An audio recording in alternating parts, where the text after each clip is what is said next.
well familiar with the rapid increase in health care premium costs. We also are very familiar with the increases that are occurring with respect to funding retirement benefits for county employees. The legislature has granted to 21 counties the ability to negotiate with their employees a different tier for newly hired employees, for those, for example, under the 1937 Retirement Act. With that same spirit granted by the legislature for flexibility, this bill says in only these 2 counties that the Board of Supervisors may have the opportunity to negotiate a different contribution rate for health premiums for the workers there. I want to make it clear that in no way is the effort here to diminish the health insurance benefits afforded to the employees. In no way will this affect the premium paid by the employer or the employees for current employees of these 2 jurisdictions, but only for those newly hired if and when an agreement is negotiated through the collective bargaining process.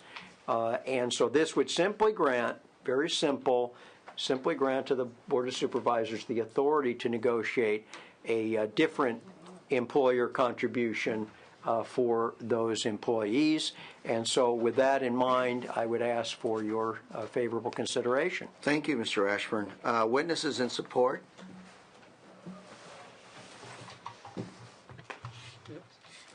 Thank you. Thank you, Senator Ashburn, and thank you, Mr. Chair and members of the committee, for allowing us to present this to you today. What we're looking for here, my name is Ann Craig from Placer County. If I may, excuse me for a minute, ma'am, this is an important moment. We have a quorum. Madam Secretary, please call the roll. Correa. Here. Correa here. Ashburn. Present. Ashburn here. Corbett. Cox. Here. Cox here. Ducheney. Here. Ducheney here. Liu. We have a quorum, established a quorum. And let me also take a moment to welcome our new members of this committee. Senator Cox, welcome, and Ms. Corbett, who will hopefully be here in a brief moment. Please proceed. Thank you, Mr. Chair. Again, I would like to say thank you to the committee and Senator Ashburn for allowing us this opportunity to come before you today. What we are obviously have been looking at, there's been a great deal of press about public employee retirement benefits over the last few months, especially due to the current economic situation that the state of the economy is in. And from our perspective, we need to look at this from a prudent and logical fashion. Otherwise, we may be facing voter initiatives that may harm the agency and our recruitment efforts and retention efforts to have people work for us, to deliver services to our constituents. And that's our main focus, is to deliver services to the constituents we represent. What we're hoping is that with this amendment that's here, that this bill would be allowed for Placer and Shasta to be able to negotiate potentially different benefit structure that might be there. Our big focus is on the vesting requirements that are under PEMCA. We would like to work with that aspect of PEMCA. The employee only has to have 5 years of service and then can leave our agency, but we're held to pay the full amount for that employee if they qualify. We recently had one employee who left who had 6 years of service with us, 19 with another agency, but we will pay the full boat for that person's health insurance benefit as a retiree. It will help us potentially look at our OPEB and our liability costs. And unlike under PEMCA, under the retirement system, those are apportioned between different employers. Under PEMCA, we do not have that as an option. From our perspective, the unions last time opposed this bill because they didn't want to have a 2-tier system available. Already under the vesting portion of the PEMCA law, there is a provision for that. This would just be an additional tool for us to use, but we must negotiate it with our bargaining units. We can't do anything going forward without them. The union also voiced the opinion that the employer should seek out and look for the solution first, then come to the legislature to be able to affect the change. Unfortunately, it's difficult to negotiate for something if you don't know you're going to have the legal basis to move forward with it. You could end up with a provision in your memorandum of understanding that is not enforceable. And the West Wastewater District did negotiate this type of arrangement for their employees. That bill did not pass. And in all honesty, I don't know the status of that as it sits today. So allowing us to passing the law first allows us to negotiate for something that we would know is still going to be there for us to use, rather than having to wait and look at the timing of the legislature and whether or not it could make it through. With that, all we're trying to do is in these economic times is to try to achieve a balance between acknowledging the service of our employees, the county and its constituents, as well as looking at the retirement and employment benefits they receive. And thank you for your Thank time you. and consideration. Other witness in support? Thank you. Larry Lees. I'm the County Administrative Officer for Shasta County, and I too appreciate the opportunity, Mr. Chair and members of the committee. In Shasta County, I've been heard often to say, we want no BAW. No BAW. That's kind of a term I always use, and that's an acronym, BAU, which stands for business as usual. In the crisis that we face today, we don't have the opportunity to continue to go and do business like we're used to doing. We have to do something different if we're going to be successful. And so we're looking for the flexibility, and that's what SB 628 would provide for Shasta County and Placer. It provides us that flexibility so that we can appropriately negotiate and bargain with our labor partners, but be able to protect those retirees and those existing employees that are current employees, protect the commitments that we've made with them, but in the same sense, give us an opportunity to go after some of our future costs that are spiraling out of control. I know in Shasta County, we're looking at our post-health employment benefit cost to be about $140 million. And with that, and that continues to increase. And that's not a hope, or it's not a number we're just throwing out there. That's a real number as recorded by GASB 45 regulations. So we know that we have to do something to protect that cost. And if I might be just specific and kind of get down to some detail here, currently what we need to do in order to help those costs is go in, and if we're going to make a reduction in that $140 million, we have to go in and say, all right, we're going to cut everybody by 50% or everybody by 10%, something like that. And that includes the retirees, that includes current, and that includes any new employees. We don't want to do that. I don't want to do that. We want to protect those commitments that we have made to the existing and the retirees. But we feel it fair as new employees come in and knowing what they're coming in at, we feel it fair to be able to offer them something different. And it starts to get at that post-retirement cost that is going to, at some point, destroy us, because there's just no way we could keep up with those costs. So we're concerned, we're looking here not to do anything that would change the bargaining process. I have heard the same discussion that, well, let's bargain for it first and then see if we can get the legislature to change the law. That doesn't work. Our bargaining units aren't willing to do that because they're not going to bargain for something that doesn't exist.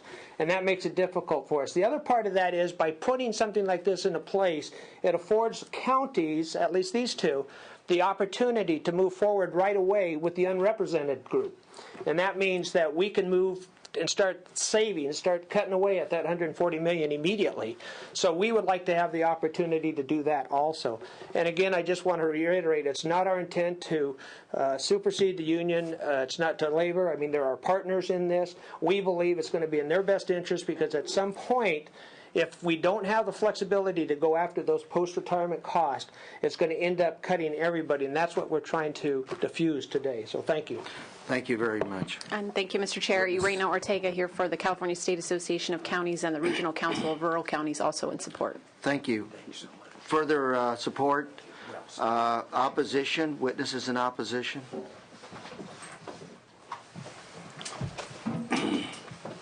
Oh, I can't believe it. They didn't give you a heads up, Mr. Ashburn? Well, not on an excellent bill like this. Please give him the courtesy of a notice next time before you come up and testify against one of his bills. I'm just not wearing the suit he expected. Thank you. Mr. Chair, members of the committee, Christy Baum representing the California Professional Firefighters. We were before you on this bill last year. We remain opposed. While we appreciate the fact that the author has narrowed the provisions of the bill to just 2 counties, it still changes the precedent of the way things are bargained in those 2 counties. And so just not to repeat my arguments from the prior hearing, I'll just talk about, PEMCA has established this default position that they have in their law, that the same contribution applies to all employees, to apply a manner of fairness. So they're asking for an exception to this. And as partners, as the proponents mentioned, we are partners. So when the labor groups come to the table with management and say this is what we really want to do, then that might be an appropriate way to handle this issue.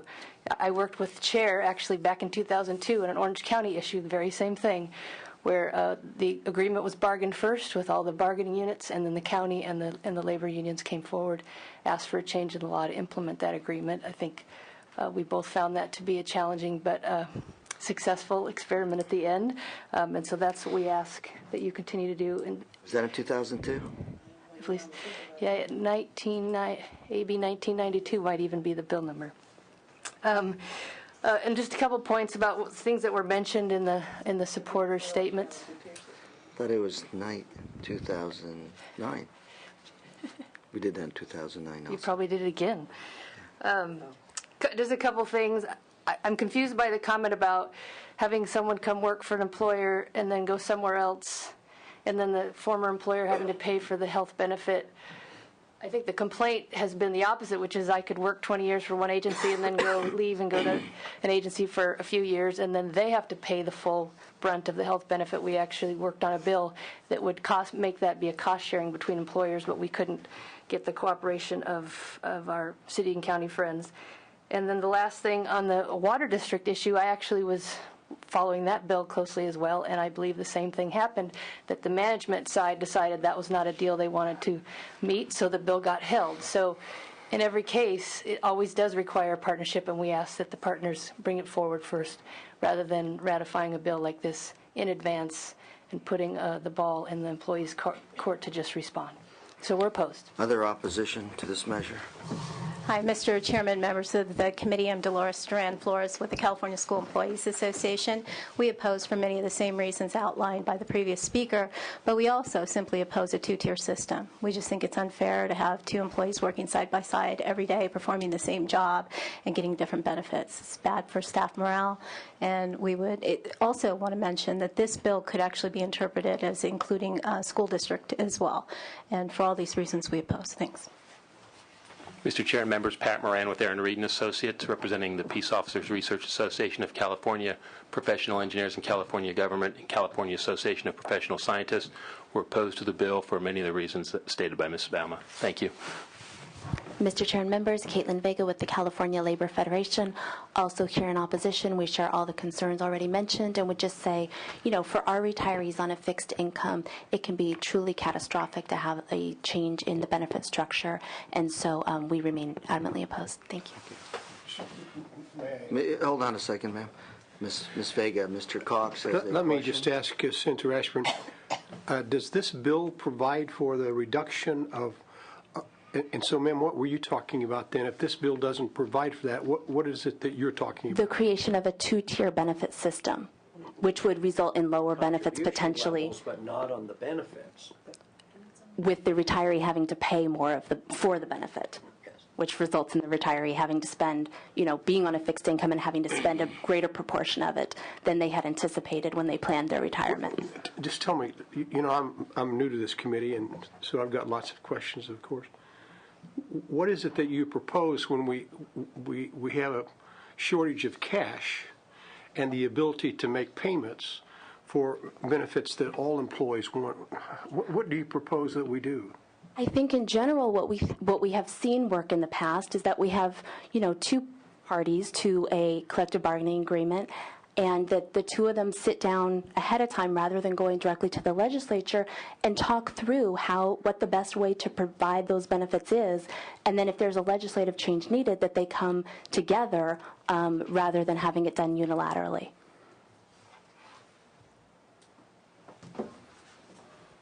Thank you. Mr. Chairman, members of the committee, Shane Gussman on behalf Hold on of a second. Mr. Cox, any other questions, sir? Let me hold the other questions that I have Very for a good, later sir. time.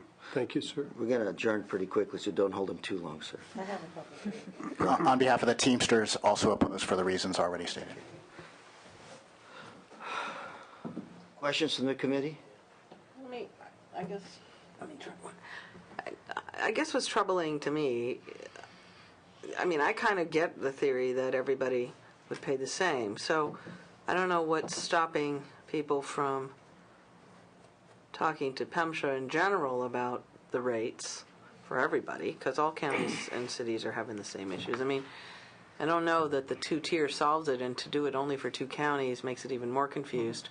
I heard your argument about the 37 NAC counties, and I guess that creates an interesting problem. 37 NAC counties, you're saying, have this ability, and non-37 NAC counties don't? Is that what the issue is? Sort of reminds me of the discussion I had last year at the governor's office when I thought not everybody should be furloughed. But he said everybody had to be the same because they were, even if they were not general fund funded. Further questions from the committee? Well, Mr. Chair, if I Yes. may, in closing, ask the committee's support on this, because every one of our local governments are facing this pressure, too few dollars to provide the services that are out there. We know of rapidly escalating retirement costs and health benefit costs. All this says is that in these 2 small jurisdictions, the authority is granted to negotiate.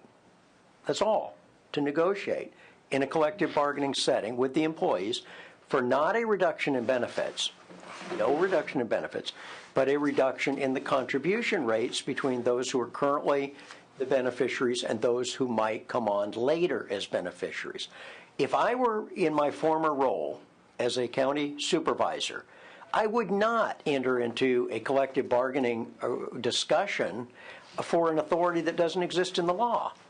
And so this idea that, well, you ought to negotiate it first, get your agreement, and then come to the legislature and hope and pray for ratification, I think exceeds the authority that a local government governing board would have. So I don't think that's wise. We do have 2-tier benefits that have been negotiated in Fresno County, in Orange County, in Los Angeles County, in other jurisdictions. That's consistent with what we're doing here. Nothing inconsistent, nothing that circumvents the collective bargaining process, and simply grants the opportunity for the discussion of this. Now, the alternative, to answer Senator Cox's question, is simple. There will be layoffs and firings of public workers, because otherwise the government can't make the payroll or the benefit cost. That's the inevitable result. And so for those whom I respect, who came here to say, no, we don't like this bill, I guess what they're prepared to say to their organizations and the members there, the public workers, get ready because you're going to be fired. And we're going to come here and we're going to advocate for that, because we're not willing to advocate for flexibility. Well, what is it who sets the Public Employees Medical and Hospital Care Act rates? In this case, it would be Would that be, I'm CalPERS? sorry, go ahead. CalPERS. Yeah, CalPERS. Because these are non-37 Act. Right, hold on. But so what I'm trying to figure out is, if we got 50 counties and hundreds of employees and whatever, 57. why...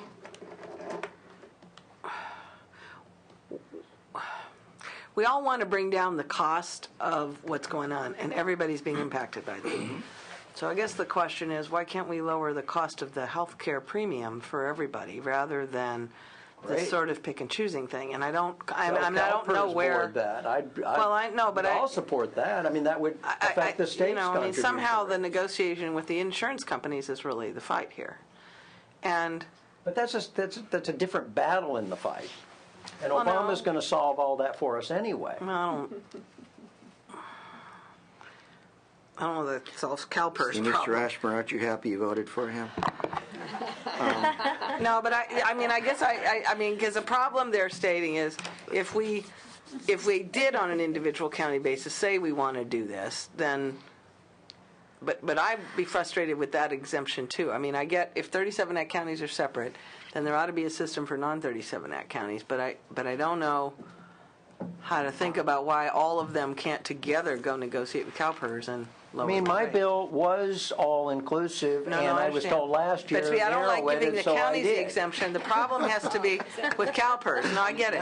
If you want me to Happy New Year, expand, sir. No, I I'd be happy get to do it. No, but the problem is the CalPERS problem, not the counties.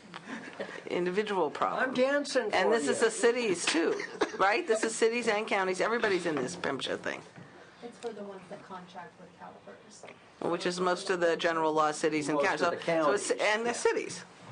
And the general law cities are mostly contracted with CalPERS too.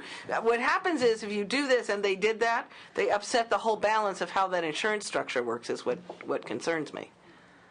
No, because the premium is the premium, and what we're saying is the share of costs split between the employees and the employer. I see. And CalPERS sets that rate for everybody?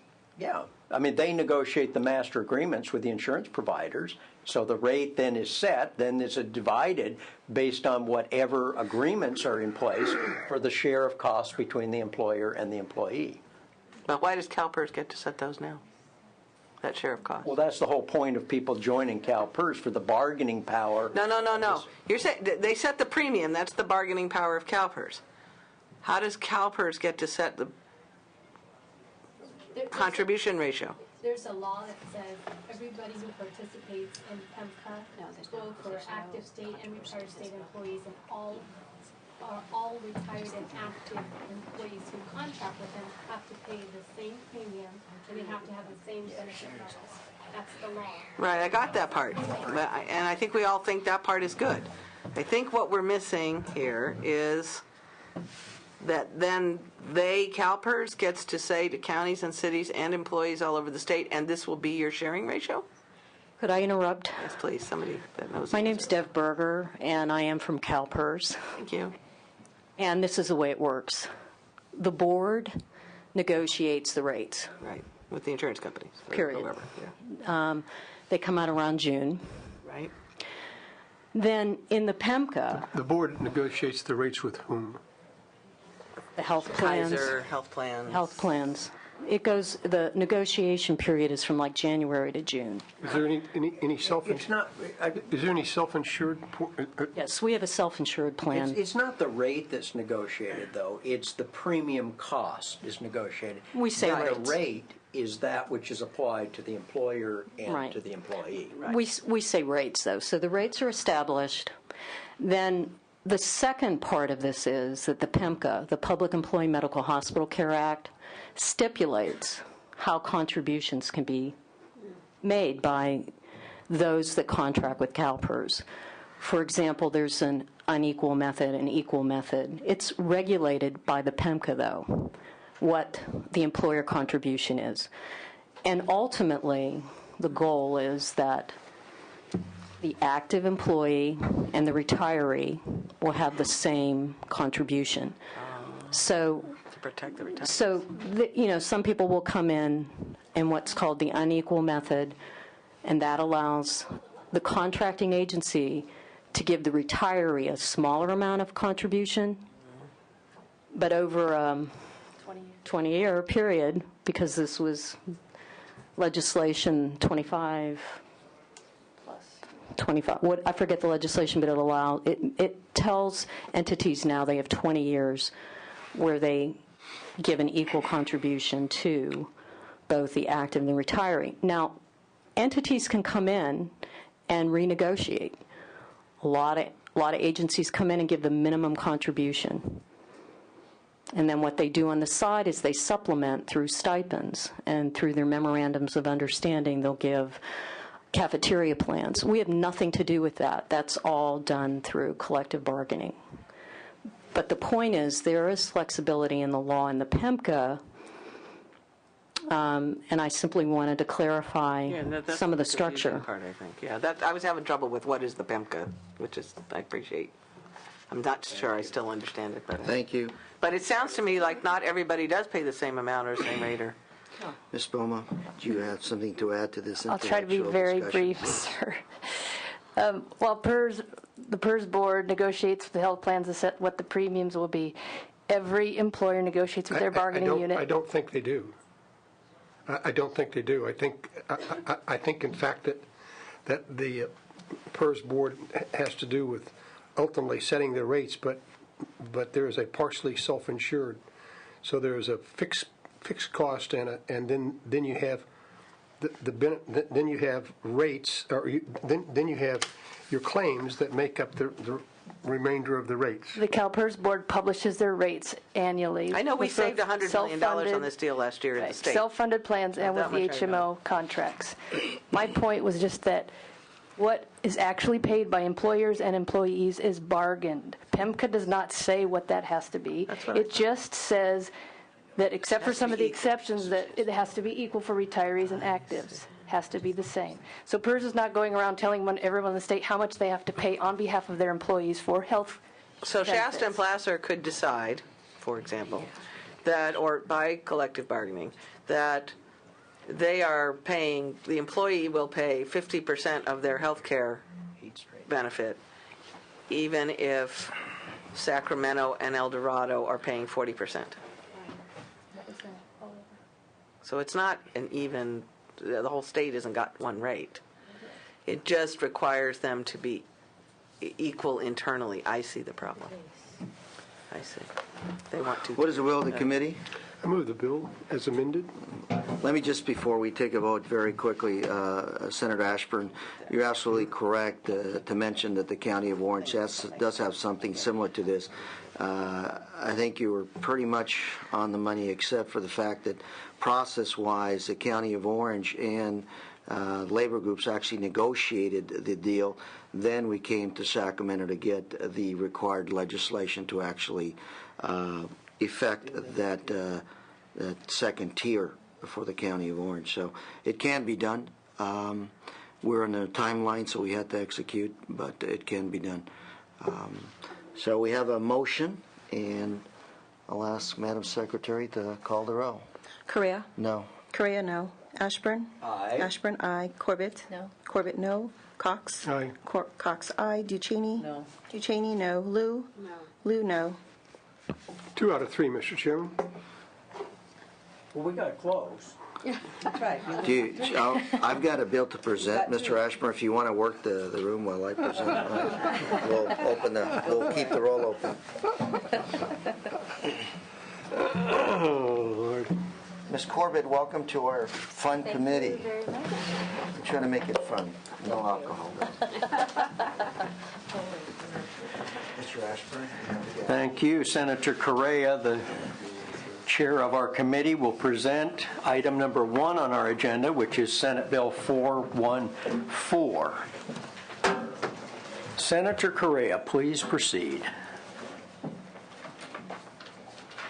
Thank you, Mr. Chair and Senators. Senate Bill 414 is a measure dealing with reforms to the process that should result in efficiencies in the process of filling vacancies on boards of retirement and boards of investments in counties operating under the 1937 Act. There's nothing in the current statute that requires a board of retirement to move expeditiously to fill vacancies in the elected positions on the board. Vacancies held open for long periods can affect the ability of the board to obtain a quorum at meetings. These vacancies can also affect the proper representation of various stakeholders of the retirement system. This bill would establish a timely process for filling such vacancies. In addition, this bill will provide that the alternate that the alternate board member, or alternate to that board, where there is one, would fill the remaining term if a vacancy occurred in the position of the retiree member of the board. It would also provide that the vacancy in the alternate retired member position would be filled by appointment rather than an election. Because of the unique manner in which the seventh or safety member and alternate seventh member are initially elected, this bill would set up a separate methodology for the elections to fill vacancies in those positions. I have with me today Ms. Amy Brown and Mr. Dominic Damari to answer any questions you may have. You're not Dominic. Neither of them resemble your witnesses, but we do have 2 outstanding people here, so if you'd introduce yourself. Amy Brown on behalf of the California Retired County Employees Association. This bill, let me start off by saying what this bill doesn't do. It doesn't require the Board of Supervisors to fill those particular vacancies that are appointed under the Board of Supervisors. What it does do is it speeds up the process for the Board of Retirement to have those elections when those particular members' positions are vacant in a timely fashion.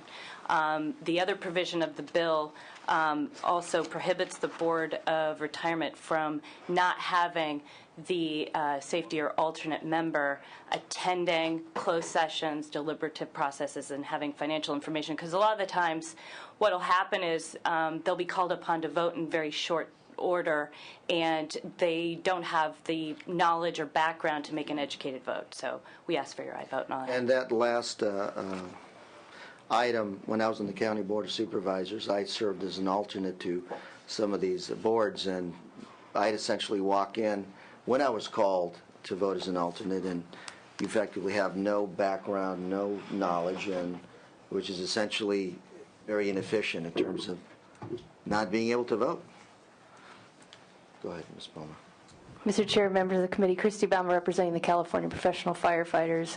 The seventh member of many 37 Act retirement boards is either a law enforcement officer or a firefighter who sit either in the alternate or in the seventh member spot. And so it is important to always have a quorum, especially in these very complicated disability hearings, because 37 Act retirement boards make disability determinations, and the longer that takes, the more in limbo firefighters are.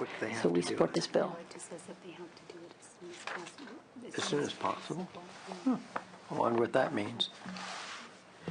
My question was whether the legislation provided a specific period of time for the Board of Retirement to call the election, or does it use language that it should be done quickly or expeditiously or something of that nature? It doesn't have a time limit. You use quickly or expeditiously when. Well, I kind of like this language. Yeah, well, that's partly the reason why we didn't want to tie the hands of the Board of Retirement so they have to do it at a certain date. We just wanted them to do it expeditiously when the election. Excuse me. But then you're setting Senator Duchesne. for when it's not expeditious. I mean, in 90 days, do I sue? In 6 months, do I sue? I mean, why not just say, you shall set up an election within 90 days of a vacancy? He's right. I mean, I don't know if you do it today in this committee, but I kind of don't get it, why you wouldn't want to. If the point is they're not doing it, and they're leaving these things vacant now for periods of time that make it difficult to make their quorums and do their work, right? Then why not? Happy to entertain I mean, I don't know what that answer is, but As an author's amendment. you got to think. I don't know what The commitment the to right work thing on is. addressing that specific Yeah, issue. you got to go to a probes anyway, right? Okay. So the author's amendment would be to set a 90-day period of sort time or for the 120. I don't Board know of what I don't want Retirement, to pick the number. Time period. Figure out what it is. 90-day or reasonable to commence the election. Well, pick a time that makes sense with the boards, but I mean, there must be some, I don't But know we're how not saying- complicated these elections are to hold, but it seems to me there ought to be an outer limit by which they shall do so. If you're. Very good. We'll work on that. Anyway, I'm with him. So that's the author's amendment to Senator Corbett. I don't believe there's any opposition to this measure, so is it appropriate to entertain a motion at this time? That would be So moved. appropriate. We have a Right, motion. There's no opposition. As amended. Let me ask if there is additional opposition. Is there anyone who wishes to speak in support? Senator Corbett has offered a motion as amended by the author. Let me just raise this issue. Consistent with the consideration of the previous bill, why wouldn't we have the boards of retirement in these counties negotiate this agreement, have an agreement reached with their employees, because those are the positions we're talking about, that sets a reasonable period of time for setting the election and a reasonable rule with respect to allowing the alternate member to participate in the proceedings of the board. When we have that discussion and a negotiation at the local level, then they could come here to the legislature and seek ratification. Now, why wouldn't that be a better, more preferable approach, Mr. Chair? Board is. That's a very good question, Mr. Chair, and again, the practical solution to the prior bill is was the approach of the County of Orange. I won't take credit for it, but that was the County of Orange, took, which was to negotiate in good faith among all interested parties. Then when that solution was taken, they essentially imposed upon themselves a timeline to get that approved in the legislature. So everything you're saying was effectively what happened. Right. And all I'm saying is that the locals have the power to do that now and then come to us to say implement it. Right, and that's what I'm saying, Mr. Chair, as two former county supervisors who understand Three this county very supervisors. truly Retirements boards are not more bargainable. county supervisors. Mr. Chair, board participation given is not that a any further bargainable issue. discussion along bill to bill may be interpreted as trading votes, I'm going to have to Absolutely cease not. from Only for additional comment on comparison this matter. purposes. It's not a comparison. It was a discussion from the previous measure. Thank you, Mr. Boards are not a bargainable item. Mr. Chairman. Senator Cox. Thank you. I do, in fact, Senator Correa, I want you to know that because this bill, passage of this bill would in fact limit control over counties who have the retirement boards. It frankly diminishes the authority of the supervisors and reduces their flexibility. I believe boards of supervisors are better served when the California legislature doesn't spend a lot of time fooling around with their process. Now, That's fair. Mr. Cox, respectfully, so you would say that we're diminishing their authority by compelling them to fill those vacancies in an expedited manner? Let me just say to you, Senator Correa, I'm just trying to understand. Thank you, sir. My experience with boards of supervisors is they fill those boards as expeditiously as possible. No one wants to have a board that doesn't have a quorum. And it is a situation that they all have a process by which they, in fact, fill the board. I believe this takes their authority away from them. Just seems to me that when you look at this, you recognize that by the California legislature getting involved, all we're really doing is screwing the process up. The county boards work fairly well with respect to their appointees. I'm sure you found that to be the case in Orange County when you remember the Board of Supervisors. I know that Senator Ashburn found that way in Kern County, and I clearly found that was the case in Sacramento County. We were much better off when the California legislature didn't get involved in our activity. If I can address your comments, sir. Sure. In general, I think your point is well taken. I think you're correct. They work more efficiently when the state government is not involved. I'm not sure that is in fact what we're doing here by requiring them to just fill those vacancies. What I will do is I'll go back and check with my county to see if in fact that is the way they interpret this piece of legislation. And I would say that this bill has been in print for a while, and most of the counties have had the opportunity to vent their opinion and thoughts on this.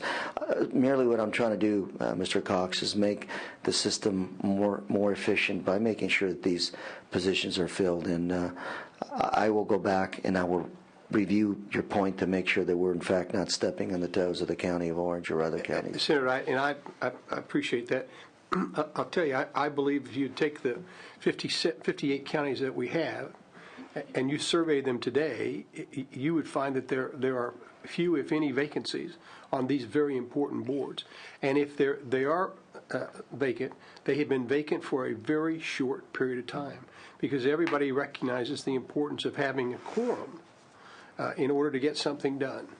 So, can I just add to that? Well, before Ms. Brown, is it a statement or a comment? If it's a statement, then let's be silent here and we move on. And it's not ping pong. That's correct. We are engaging in a colloquy, which I've enjoyed immensely, but it will terminate now. With all due respect, Mr. Chair, except for the closing comments of my dear friend, the chair of the committee. I would ask for an aye vote, and I would ask you, how do you spell that word, Mr. Colloquy? Can you spell that? P-I-N-G-P-O-N-G. That's one of the common spellings. I ask for an aye vote. And would the clerk please call the roll? Correa. Correa, aye. Ashburn. No. Ashburn, no. Corbett. Corbett, aye. Cox. Cox, no. Ducheney. Ducheney, aye. Liu. Liu, aye. Mr. Chair, with your permission, I will adjourn the committee. Thank you.